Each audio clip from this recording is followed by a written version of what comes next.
Today we're going to talk about Republicans going fully off the deep end with a defense of slavery, and I interview the first Gen Z member of Congress, Maxwell Alejandro Frost, about his response to Ron DeSantis' flailing campaign, the fact that home insurers are now pulling out of Florida due to climate change, what messaging is most effective among young voters, and of course, Barbie or Oppenheimer. I'm Brian Tyler Cohen, and you're watching No Lie. So the Florida Department of Education approved new rules for teaching Black history in public schools, including updated standards that suggest that enslaved people, quote, developed skills that could be applied for their personal benefit. And of course, this is being universally condemned by everyone not on the right. The teachers union called it a big step backwards. Vice President Kamala Harris said that Republicans were pushing revisionist history. And so obviously, the goal here by Republicans is to continue this project of dehumanizing people of color and basically whitewashing history. Like the same conservative movement that perpetuated slavery is now concocting ways to justify it, which, by the way, is ironic considering these people love congratulating themselves on being the party of Lincoln, the party that freed the slaves, only to then fall over themselves figuring out ways to now defend it, in case you were wondering how they really felt behind all this self-righteousness. But I would argue that just as bad is that when asked about this, Ron DeSantis actually defends it. Here's what he said. Get your clarification on one thing within the policy. It says instruction includes how slaves develop skills which in some instances could be applied for their personal benefit. Could you just explain? Well, you should talk to them about it. I mean, I didn't do it and I wasn't involved in it. But I think what they're doing is I think that they're probably going to show some of the folks that eventually parlayed being a blacksmith into doing things later in life. But the reality is all of that is rooted in whatever is factual. They listed everything out. And if you have any questions about it, just ask the Department of Education. You can talk about those folks. But I mean, these were scholars who put that together. It was not anything that was done politically. Yeah, great, huh? You can parlay being a slave into being a blacksmith. I mean, my God, this guy is such a piece of shit. And look, I really, really don't think that we need to sit here and explain why slavery did not benefit slaves. Like, I hope to God that we're not regressing that much that I actually have to have that conversation. Or at least I can find solace in the fact that I don't need to have it with my audience. So let's just assume that this is a disgusting and indefensible position because it is. What I think is telling, though, is that this is the natural conclusion of a party that can admit fault. Like, the Republicans are so bought in on this Trumpian strategy of never admitting fault no matter how bad the offense that here they are in July of 2023 pretending that actually slavery was good because God forbid someone says, whoops, yeah, this was a shitty take. We fucked up. Sorry. Instead, they just yes-and it.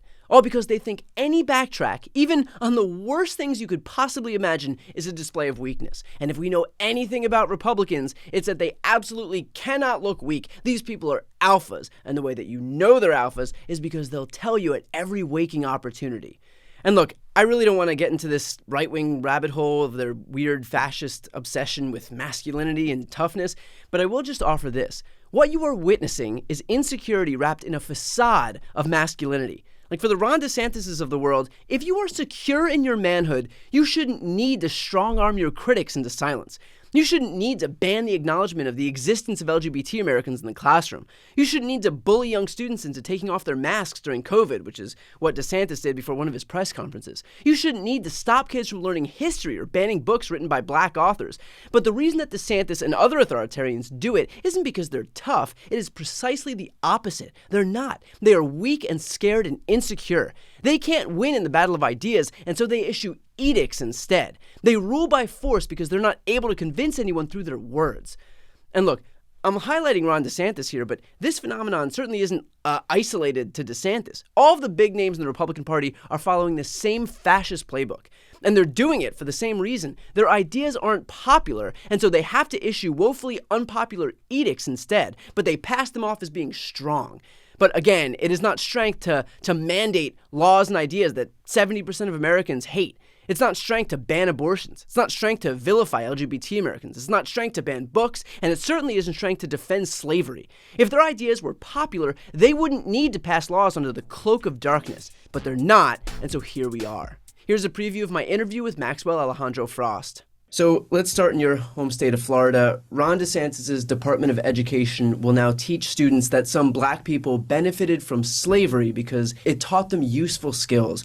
Now, as a Floridian, as a former public school student, and as a person of color, what's your reaction to this move? I mean, it really showcases what we've been trying to say for years here in the state of Florida. This governor and his entire apparatus, not only do they want to erase history, and specifically Black history, which is American history, but they want to rewrite it. And they want to write it in a way that almost kind of gives a pass and praise to white supremacy, because they want to change the way future generations think about the world and think about what white supremacy is, because it is so important to their far right-wing fascist movement. And that is what's going on here in the state of Florida.